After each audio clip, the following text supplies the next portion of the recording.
بسم اللہ الرحمن الرحیم۔ السلام علیکم پیارے طالب علموں، امید ہے آپ سب لوگ خیریت سے ہوں گے اور اپنے گھروں میں محفوظ ہوں گے۔ علم میں اضافے کی دعا۔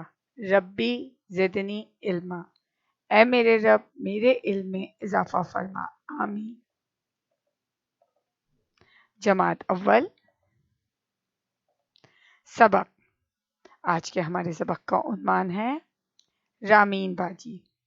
جی ہاں، یہ ہماری درسی کتاب ارمغان اردو سے لیا گیا ہے۔ آج ہم اس سبق کے پہلے حصے کی بلند خوانی کریں گے۔ حصہ اول۔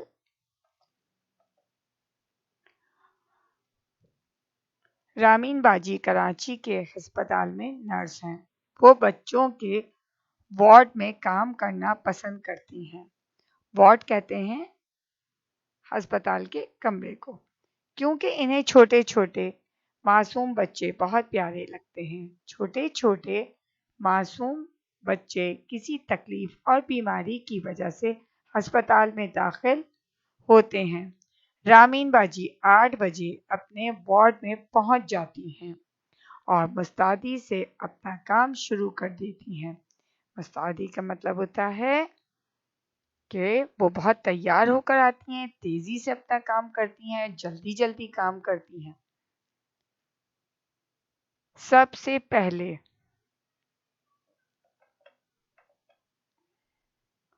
وہ بچوں کے بخار کا معائنہ کرتی ہیں۔ معائنہ کہتے ہیں دیکھ بھال کرنے کو۔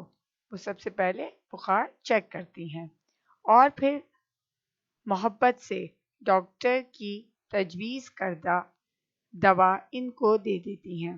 تجویز کردہ کا مطلب جو ڈاکٹر نے ان کے لیے منتخب کی ہوتی ہے، ان کی طبیعت کے حساب سے جو بتائی گئی ہوتی ہے۔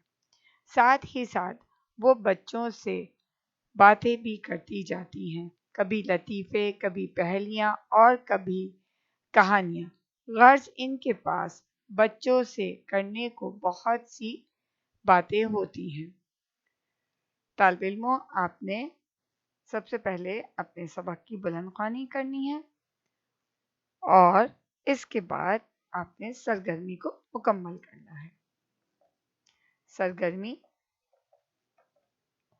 سرگرمی نمبر 2، مندرجہ ذیل الفاظ کو ان کے معنوں سے ملائیے۔ یہ آپ کی درسی کتاب میں صفحہ نمبر 54 پر موجود ہے۔ اس میں 4 کالم ہیں۔ پہلے کالم نمبر شمار کا ہے، دوسرے کالم میں الفاظ ہیں، تیسرے کالم میں حروف تہجی ہیں اور چوتھے کالم میں معنی لکھے ہوئے جن کی ترتیب آگے پیچھے کر دی گئی ہے۔ آپ نے نمبر 1 الفاظ وارڈ، اس کے معنی ڈھونڈنے ہیں۔ الف میں لکھا ہے منتخب کیا ہوا، مشورہ دیا گیا ہو، یہ نہیں ہو سکتا۔ بے میں لکھا ہے ثواب، یہ بھی نہیں ہو سکتا۔